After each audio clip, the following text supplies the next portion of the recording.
আমরা একজন মানুষকে দিনের পথে নিয়ে আসার জন্য কতটুকু সময় ব্যয় করি বলেন তো? বা এটা আমাদের টেনশনের জায়গায় কিনা? মানুষকে দিনের পথে নিয়ে আসা, দিনের কথা মানুষকে বলা। 24 ঘন্টার মধ্যে কতটুকু ঘন্টা, আমি যেটা দিয়ে শুরু করছিলাম, আপনি দেখেন তো আমাদের টেনশনের মধ্যে কেবল দুনিয়া আছে। আপনি 12 ঘন্টা তো কমপক্ষে দুনিয়া নিয়ে কাটান, এরপরে বাকি ঘুম, এটাও দুনিয়ারই কাজ, আখিরাতে তো আর কাজ না।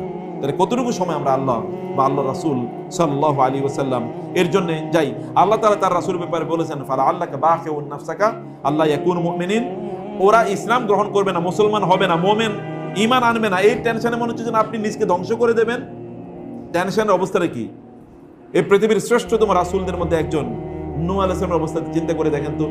950 বছর দাওয়াত দিয়েছে। আপনি এবং আমি 2 বার কাউরে কোনো কথা বলার পর এরপর যদি না মানে, তাহলে বলি ওরে আর দাওয়াত দিয়ে লাভ না, তো আসলে জাহান্নামে।